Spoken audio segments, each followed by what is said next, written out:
Hello friend, welcome to my YouTube channel education with Govind. तो आज हम बिहार स्टेट का जो है पेपर सॉल्व करने वाले हैं, जो कि शिक्षण कला एवं अन्य दक्षता का एक पार्ट है। इसमें जो है प्रश्न दिया गया है। प्रश्न नंबर पहला है, तथ्य से संबंधित ज्ञान है। इस प्रश्न का जो आंसर होगा प्रक्रियात्मक ज्ञान। इसके एनालिसिस जो है कि तथ्य से संबंधित ज्ञान प्रक्रियात्मक ज्ञान है। प्रक्रियात्मक ज्ञान कुछ अंतर्निहित ज्ञान के माध्यम से प्राप्त अनुभव को कहते हैं।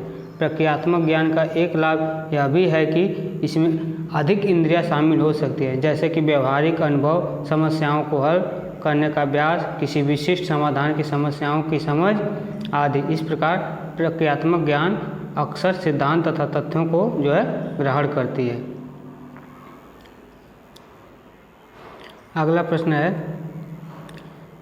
तत्वों को एकत्रित कर नवीन स्वरूप को आकार देना है, क्या कहलाता है? विश्लेषण संश्लेषण कहलाता है।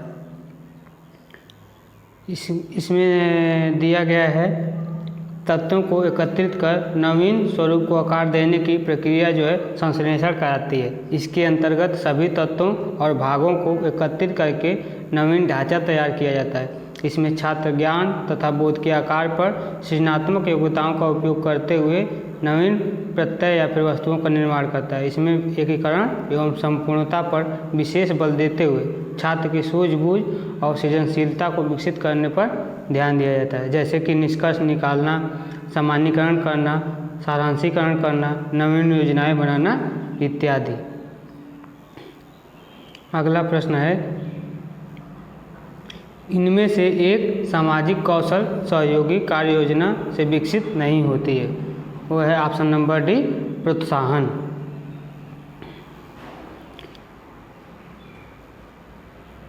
प्रोत्साहन से प्रत्येक व्यक्ति के जीवन में शिक्षा का जो वास्तविक लक्ष्य सामाजिक कौशल और चारित्रिक विकास होता है। एक सामाजिक कौशल सहयोगी कार्य योजना से प्रोत्साहन विकसित नहीं होती है, जबकि सुनना, भावनात्मक बुद्धिमत्ता, सहयोग, समाधान, प्रतिस्पर्धा आदि गुण जो है विकसित होती है। प्रश्न नंबर 4 है, सबसे कम आकर्षक विधि कौन सी है?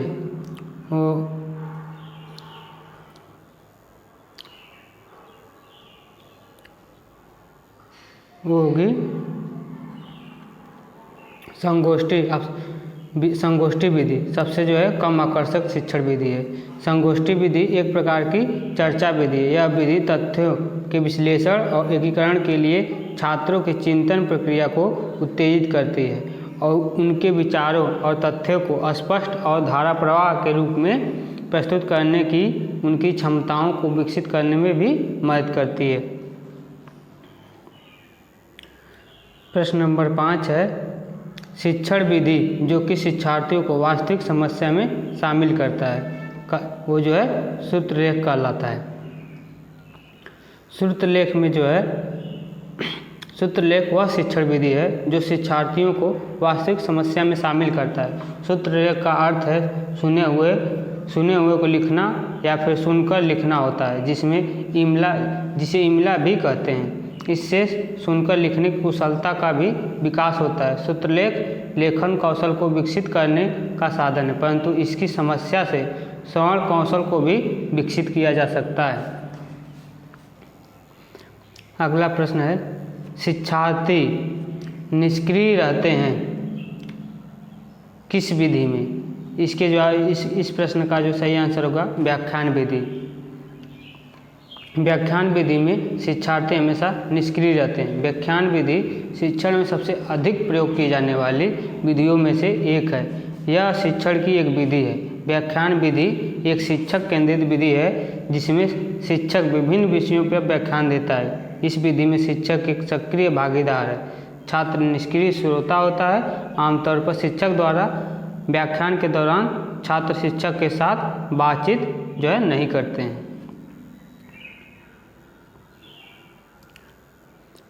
परिसंवाद एक प्रकार का होता है, क्या? प्रदर्शन विधि होता है। यानी कि जो परिसंवाद है एक प्रकार का प्रदर्शन विधि होता है। परिसंवाद की प्रक्रिया का लक्ष्य किसी समस्या के विभिन्न पक्षों को समझना होता है। परिसंवाद विचारों के आदान प्रदान और संप्रेषण शैली की जो एक परीक्षा है। अनुभाजी ह्यूरिस्टिक का अर्थ है जांच करना, दिखाना, करना या फिर कार्यवाही करना। इसका जो होगा वो होगा जांच करना। यानी कि अनुभाजिक या फिर ह्यूरिस्टिक का अर्थ होता है जांच करना। अन्वेषण विधि को ही ह्यूरिस्टिक विधि कहते हैं। इस विधि के अनुसार बच्चों को कम से कम बताकर उन्हें स्वयं अधिक से अधिक खोज कर सत्य को पहचानने का जो है बल दिया जाता है।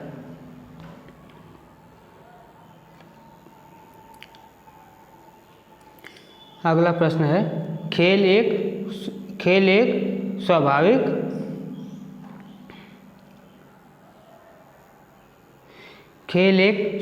प्रवृत्ति है। कहा है किसने? वो कैल्डवेल कुक ने कहा है। खेल के माध्यम से महत्वपूर्ण दक्षताओं और जीवन कौशलों को पता लगा सकते हैं और उनका अभ्यास भी कर सकते हैं। हेनरी कैल्डवेल कुक एक ब्रिटिश थे जो अपनी पुस्तक द प्ले वे के लिए जाने जाते हैं। प्ले वे पद्धति के जनक भी हैं। उनके अनुसार खेल एक स्वाभाविक प्रवृत्ति है। बच्चों का दिमाग खेल के अलावा कहीं और काम नहीं करता।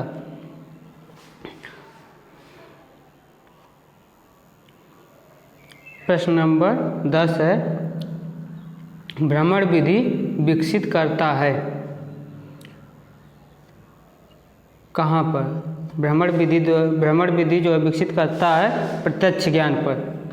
भ्रमण विधि द्वारा प्रत्यक्ष ज्ञान प्राप्त होता है जो कि इंद्रियों और मन को सहायता के बिना ज्ञान देता है। यह प्रत्यक्ष ज्ञान कहलाता है। पर्यावरणीय अध्ययन में भ्रमण विधि का अपना विशेष महत्व है। कक्षा में छात्र केवल पुस्तकीय ज्ञान प्राप्त करते हैं और वे बाह्य जगत की यथार्थता के ज्ञान से वंचित रह जाते हैं।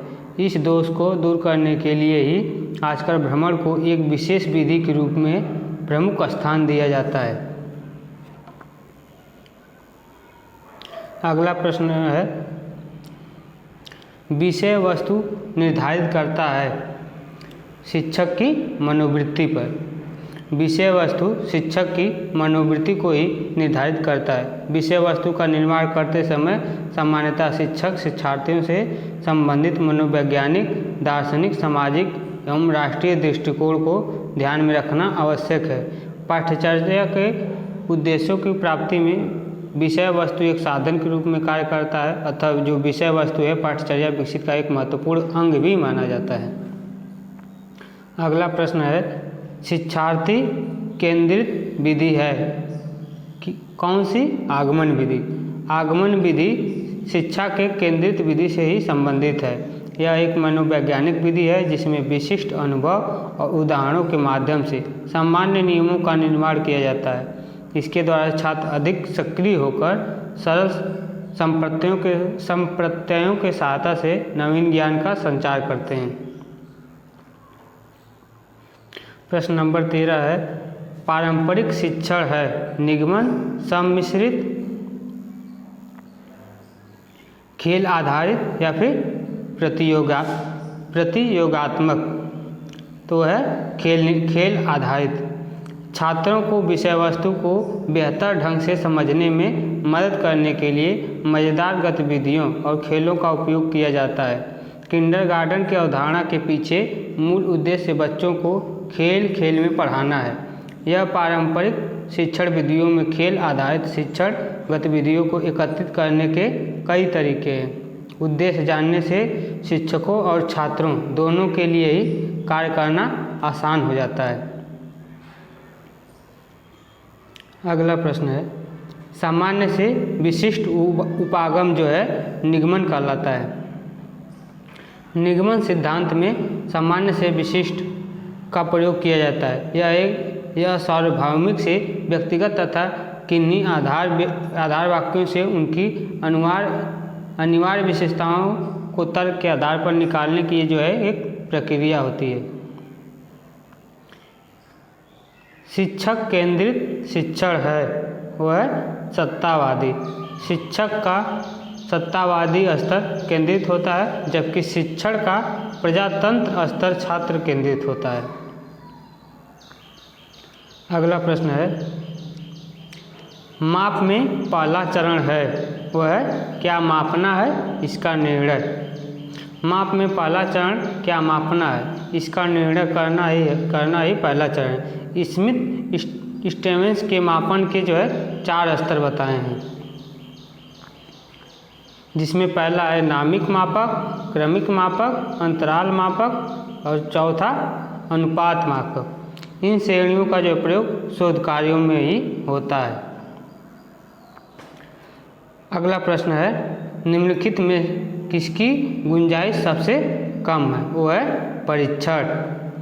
किसी भी विशेष क्षेत्र में शिक्षण के पश्चात उस क्षेत्र में छात्र की योग्यता या फिर शक्ति प्रदर्शन के विकास की मात्रा का मापन करने की विधि को ही परीक्षण कहते हैं। दिए गए विगत विकल्पों में विकल्प नंबर डी सबसे कम गुंजाइश परीक्षण है। अगला प्रश्न है, रचनात्मक मूल्यांकन का उद्देश्य क्या है। अंतिम स्थिति की जांच करना, अगली कक्षा में पदोन्नति, छात्रों का चयन करना या फिर छात्रों की प्रगति की निगरानी करना। तो इसका आंसर होगा छात्रों की प्रगति की निगरानी करना। रचनात्मक मूल्यांकन का उद्देश्य छात्रों की प्रगति की निगरानी करना है। इसका मुख्य उद्देश्य शिक्षक और छात्र दोनों के लिए निरंतर प्रक्रिया प्रदान करना है, जो कि शिक्षण प्रक्रिया में सफलताओं और असफलताओं से संबंधित उसका उद्देश्य क्षमता, प्रभावशीलता और अंतः परियोजना या फिर कार्यक्रम की सफलता को बढ़ाना होता है।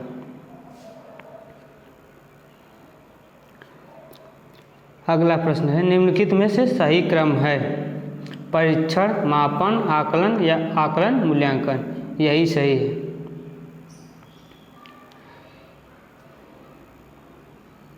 अगला प्रश्न है, निम्नलिखित में से किसमें प्रश्न चिन्ह अधिक विश्वसनीय होगा। बहुविकल्पी प्रश्न, निबंध, संक्षिप्त उत्तर या फिर समापन। तो इसका सही आंसर होगा बहुविकल्पी प्रश्न। बहुविकल्पी प्रश्न में प्रश्न चिन्ह अधिक ही विश्वसनीय है। बहुविकल्पी प्रश्न एक प्रकार की प्रश्नावली है जो कि कई स्तर के विकल्प प्रदान करती है। अतः वस्तुनिष्ठ प्रश्न या फिर बहुविकल्पी प्रश्न मूल्यांकन का एक रूप है, जिसमें उत्तरदाताओं को सूची के रूप में पेश किए गए विकल्पों में से केवल सही उत्तर चुनने के लिए कहा जाता है। अगला प्रश्न है, किस प्रकार के प्रश्न को विश्वसनीयता के साथ चिन्हित करना कठिन है। इस प्रश्न का जो सही आंसर होगा असंरचित निबंध। असंरचित निबंध वाले प्रश्न को विश्वसनीयता के साथ चिन्हित करना जो है कठिन होता है। असंरचित निबंध प्रश्न आमतौर पर ओपन एंडेड प्रश्न होते हैं। सामान्य उदाहरणों में ऐसे प्रश्न शामिल हैं, आप अपने आप का वर्णन कैसे करेंगे या फिर आपका आदर्श काम क्या है। अगला प्रश्न है, प्रोजेक्टिव तकनीकियों का उपयोग मूलतः मापने के लिए किया जाता है। इसके जो ऑप्शन हैं खुफिया, ज्ञान, व्यक्तित्व या फिर उपयुक्तता। तो इसका जो सही आंसर होगा व्यक्तित्व। प्रोजेक्टिव परीक्षण व्यक्तित्व मूल्यांकन के तरीके हैं, जिसमें परीक्षण उत्तेजनाओं या फिर निर्देशों में कुछ हद तक अस्पष्टता विषयों के लिए उनकी व्यक्तिगत व्यक्तित्व विशेषताओं के संदर्भ में उनकी प्रतिक्रियात्मक क्रियाओं को संचित करने के अवसर प्रदान करती है। योगात्मक मूल्यांकन मूलतः प्रयोग किया जाता है ऑप्शन सी कार्यक्रम के अंत में। योगात्मक मूल्यांकन, जिसे प्रायः सीखने के आकलन के रूप में जाना जाता है, सत्र के अंत में इसका आकलन करके छात्र के सीखने के स्तर को मापने, वर्गीकृत करने, प्रमाणित करने और रिपोर्ट करने के लिए संदर्भित करता है। अतः जो योगात्मक मूल्यांकन है मूलतः कार्यक्रम के अंत में प्रयोग किया जाता है। आमतौर पर योगात्मक मूल्यांकन है, वो है निर्णय प्रमाणित करना।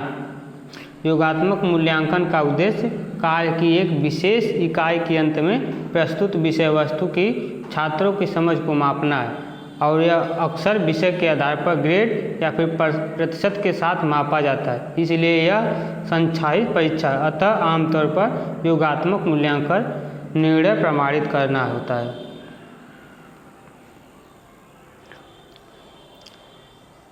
सारांशित मूल्यांकन यानी कि समेटिव इवैल्यूएशन के कौन से उदाहरण अक्सर उपयोग किए जाते हैं? इसके जो ऑप्शन है दैनिक का, इस प्रश्न का सही आंसर है परीक्षण। यानी कि जो सारांशित मूल्यांकन का योगात्मक मूल्यांकन एक प्रकार का मूल्यांकन जो कि सीखने की अवधि या फिर कार्यक्रम के अंत में होता है। सारांशित मूल्यांकन के परीक्षण उपकरण का अक्सर उपयोग किया जाता है। योगात्मक मूल्यांकन के लिए सामान्यतः डेटा स्रोत दिए गए जो कि सर्वेक्षण, परीक्षण या मूल्यांकन, वित्तीय संकेतक, फोकस समूह या साक्षात्कार होते हैं। अगला प्रश्न है, एक कक्षा अंतराल यानी कि क्लास इंटरवल में प्राप्त अंकों की संख्या है वो कहलाता है आवृत्ति। एक वर्ग कक्षा अंतराल में प्राप्त अंकों की संख्या उस वर्ग या कक्षा अंतराल की आवृत्ति यानी कि फ्रीक्वेंसी कहलाती है। अगला प्रश्न, अधिकतम और न्यूनतम मूल्यों के बीच के अंतर को क्या कहा जाता है? इसके जो ऑप्शन है मोड, रेंज, चतुर्थक या फिर मतलब। इस प्रश्न का आंसर होगा रेंज। किसी दिए गए डेटा में डेटा के अधिकतम और न्यूनतम मूल्यों के बीच के अंतर को परिसर यानी कि रेंज कहा जाता है। परिसर बराबर होता है डेटा का अधिकतम मूल्य माइनस डेटा का न्यूनतम मूल्य। अगला प्रश्न है, निबंध प्रकार के प्रश्नों को मुख्य लाभ क्या है? छात्रों को सीखने की कठिनाइयों को निदान कर सकता है। चिन्हित प्रश्नों के लिए निबंध है। छात्र उत्तर अनुमान लगा सकता है या फिर वे जटिल सीखने के परिणामों को माप सकते हैं जिन्हें अन्य प्रकार के प्रश्नों से नहीं मापा जा सकता। यही वाला सही होगा।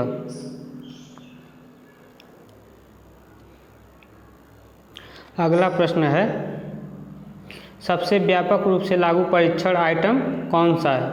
होगा MCQ। सबसे व्यापक रूप से लागू परीक्षण आइटम MCQ यानी कि बहुविकल्पी प्रश्न है।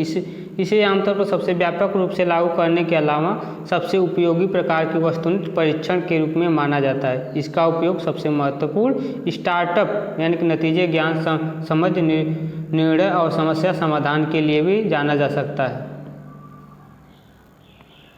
अगला प्रश्न है, आधुनिक बुद्धि परीक्षण के संस्थापक कौन थे? इसके जो ऑप्शन है, इसका जो सही आंसर अल्फ्रेड बिनेट। आधुनिक बुद्धि परीक्षण के संस्थापक अल्फ्रेड बिनेट थे। अल्फ्रेड बिनेट द्वारा प्रथम आधुनिक बुद्धि परीक्षण 1904 में विकसित किया गया था। यह इतिहास के सबसे प्रभावशाली विचारकों में से एक थे। उन्हें विकलांगता और मानसिक मध्यता वाले बच्चों के अलग करने के उद्देश्य से क्लासिक श्रृंखला तैयार करते थे। अगला प्रश्न है, गोवा को अल्बुकर्क ने निम्नलिखित में से किस राज्य के शासक से छीन लिया था? इस प्रश्न का सही आंसर होगा बीजापुर। वर्ष 1509 ईस्वी में अल्फेंसो डी अल्बुकर्क ने भारत में पुर्तगाली राज्य के गवर्नर के रूप में डोम फ्रांसिसियो डी अल्मोड़ा का स्थान लिया था। वर्ष 1510 ईस्वी में अल्फेंसो डी अल्बुकर्क ने गोवा पर अधिकार कर लिया। उसने बीजापुर सल्तनत के शासक आदिल शाह को युद्ध में हराकर उसने गोवा को जीत लिया था। उसने भारत में लागू ब्लू वाटर नीति को भी समाप्त कर दिया। अगला प्रश्न है, 12 चुक्की जलप्रपात भारत के किस राज्य में है? इसका आंसर होगा कर्नाटक। 12 चुक्की जलप्रपात कर्नाटक राज्य के मांडला जिले में स्थित है।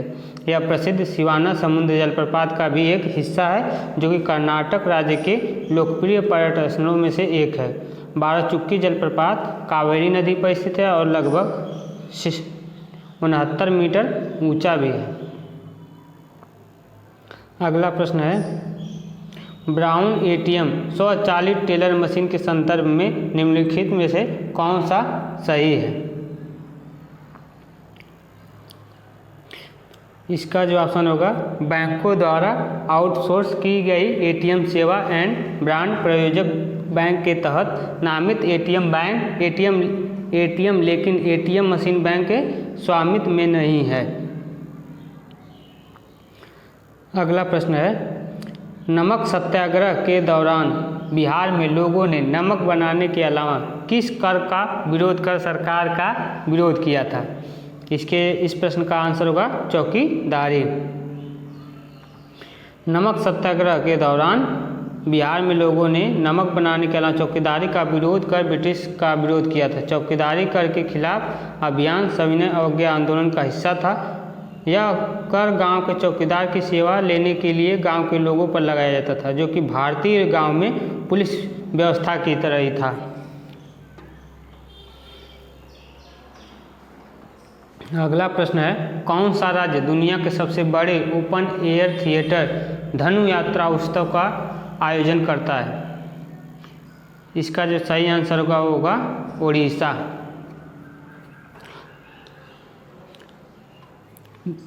भारत के उड़ीसा राज्य में दुनिया के सबसे बड़े ओपन एयर थिएटर धनु यात्रा महोत्सव का आयोजन किया जाता है। यह उत्सव भगवान कृष्ण और उनके मामा कंस की पौराणिक कहानी पर आधारित उत्सव है, जो कि मामा कंस द्वारा आयोजित धनु समारोह के देखने के लिए कृष्ण और बलराम के मथुरा आगमन का जो है प्रतीक माना जाता है। भारत के केंद्रीय संस्कृति विभाग द्वारा इसे 2014 में राष्ट्रीय उत्सव का भी दर्जा दिया गया है। अगला प्रश्न है, वायुमंडल की निम्न में से कौन सी परत ओजोन परत से बनी है, जो कि पराबैंगनी यूवी प्रकाश को अवशोषित करने के लिए जिम्मेदार है? इस प्रश्न का आंसर होगा स्ट्रेटोस्फीयर। स्ट्रेटोस्फीयर अर्थात समताप मंडल पृथ्वी की सतह से 10 से 50 मीटर की ऊंचाई तक फैला हुआ है। वायुमंडल की इस स्ट्रेटोस्फीयर परत में ओजोन गैस की जो है परत पाई जाती है। ओजोन परत सूर्य से पृथ्वी तक आने वाली पराबैंगनी प्रकाश किरणों को अवशोषित करती है और पृथ्वी पर जीवन की भी रक्षा करती है। समताप मंडल मौसमी घटनाओं जैसे कि आंधी तूफान और बादल से मुक्त है, अतः यह वायुयान उड़ाने के लिए सबसे उपयुक्त वायुमंडलीय परत है। इनमें से आवश्यक आधात्विक खनिज है। इसके जो आप इस प्रश्न का आंसर होगा कोयला, सिलिका, क्ले यानी कि मिट्टी का और सीमेंट।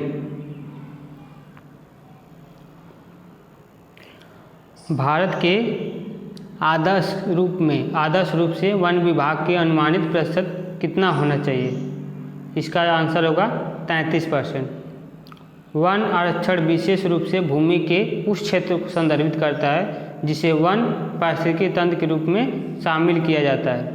वन पारिस्थितिकी तंत्र को 10 से 30% के न्यूनतम वितान घनत्व यानी कि कैनोपी डेंसिटी और 0.5 हेक्टेयर से अधिक क्षेत्र के रूप में परिभाषित किया गया है। भारत में आदर्श रूप से वन भूमि का अनुमानित प्रतिशत लगभग 33% होना चाहिए।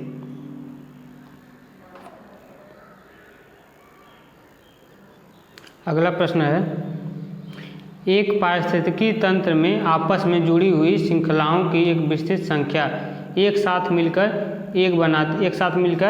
एक खाद्य जाल बनाते हैं। एक पारिस्थितिकी तंत्र में आपस में जुड़ी हुई श्रृंखलाओं की एक विस्तृत श्रृंखला एक साथ आपस में खाद्य जाल मिलकर बनाते हैं। खाद्य जाल किसी भी पारिस्थितिकी तंत्र में एक दूसरे से संयोजित खाद्य श्रृंखलाओं का एक नेटवर्क होता है तथा एक ही जंतु इन कई खाद्य श्रृंखलाओं का सदस्य भी हो सकता है। उदाहरण के लिए एक पौधा एक ही समय में अनेक शाकाहारी जीवों का भी भोजन हो सकता है, जैसे कि घास पर खरगोश, टिड्डा और बकरी सभी निर्भर रहते हैं। अगला प्रश्न है, इनमें से कौन सा तत्व विश्व में व्यावसायिक ऊर्जा खपत का सबसे बड़ा स्रोत माना जाता है? वो है तेल। खनिज तेल पेट्रोलियम विश्व में व्यावसायिक ऊर्जा खपत का सबसे बड़ा स्रोत माना जाता है। वर्तमान में वैश्विक ऊर्जा खपत का लगभग 39% हिस्सा खनिज तेल यानी कि पेट्रोलियम के उपयोग से प्राप्त होता है। पिछले 2 दशकों में अमेरिका खनिज तेल का सबसे बड़ा उपभोक्ता तथा उसके बाद चीन दूसरे स्थान पर खनिज तेल का सबसे उपयोग करने वाला देश रहा है। अगला प्रश्न है जो कि मैथ का एक सवाल है। परिवार के 7 सदस्यों का औसत आयु 75 वर्ष है, लेकिन उसमें से 6 की औसत आयु 74 वर्ष 6 महीने। परिवार के सदस्य की आयु क्या होगी? तो इसमें दिया है 7 सदस्यों की औसत आयु 75 वर्ष और 6 सदस्यों की आयु 74 वर्ष 6 महीने यानी कि 74.5 वर्ष। तो इसमें 7 सदस्यों की कुल आयु 75 गुणे 7 कर देंगे और उसमें उसके बाद 6 सदस्यों की आयु 74 गुणे 6 गुणे 74.5 यानी कि 74.5 कर देंगे, दोनों को माइनस कर देंगे, आंसर आ जाएगा। अगला प्रश्न भी मैथ का है। दिया है कि यदि मूल राशि 50,000 और 4 वर्षों के लिए दर 2% पर साधारण ब्याज की गणना कीजिए। तो मूलधन इसका 50,000 हो जाएगा, समय 4 वर्ष, परसेंटेज अथवा दर 2 हो जाएगा। तो फार्मूला साधारण ब्याज बराबर PRT बाई 100 हो जाएगा। तो इस PRT दिया है 50,000 4 वर्ष के लिए, रेट 2% है बटे 100, 2 शून्य से 2 शून्य चला जाएगा, 5 4 दूनी 8 पचे 40 और 2 शून्य यहाँ से यानी कि 4,000। इसका जो सही आंसर होगा 4,000।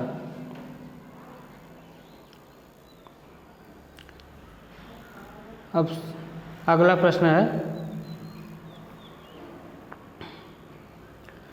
0.75 का अशिष्ट अंश क्या होगा, यानी कि 0.75। तो 0.75 में 75 बटे 100 कर देंगे 2 दशमलव की वजह से। तो इसका जो निम्न विशिष्ट अशिष्ट जो अंश होगा 3/4। अगला प्रश्न देखते हैं, ये भी मैथ है। 2 संख्याओं का सबसे बड़ा सामान्य भाजक 8 है यानी कि HCF हो गया। इनमें सबसे छोटा सामान्य गुणज 144 है जो कि LCM हो गया। एक संख्या 16 है, प्रथम से दूसरी संख्या ज्ञात कीजिए। तो इसका जो फार्मूला होता है वो होता है प्रथम संख्या गुणे दूसरी संख्या बराबर LCM गुणे HCF।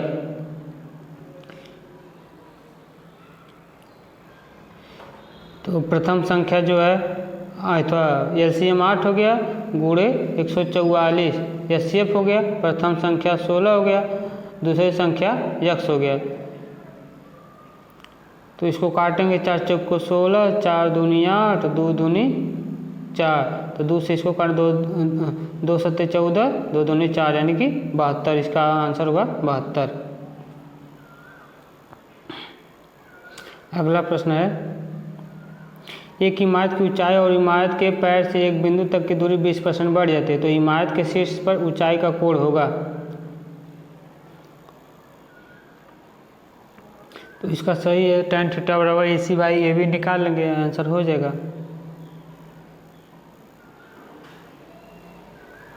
अगला प्रश्न है, ओडोमीटर माइलेज के लिए जैसा कि कंपास के लिए है होगा दिशा। जिस प्रकार माइलेज मापने के लिए ओडोमीटर का प्रयोग होता है उसी प्रकार दिशा को समझने के लिए कंपास का प्रयोग किया जाता है।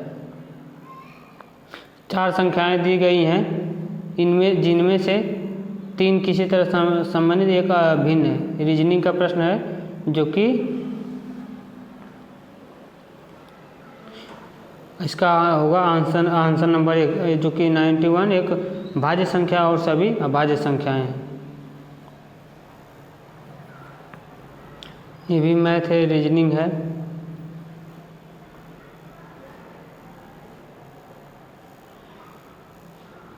तो इसी तरह हमारा सेट नंबर 1 ख़त्म हुआ। आशा करते हैं आप सभी लोगों को हमारा ये क्लास पसंद आया हो तो लाइक करें, सब्सक्राइब करें और जो लोग भी स्टेट का तैयारी कर रहे हैं उन लोगों को शेयर करें। जय हिंद, जय भारत।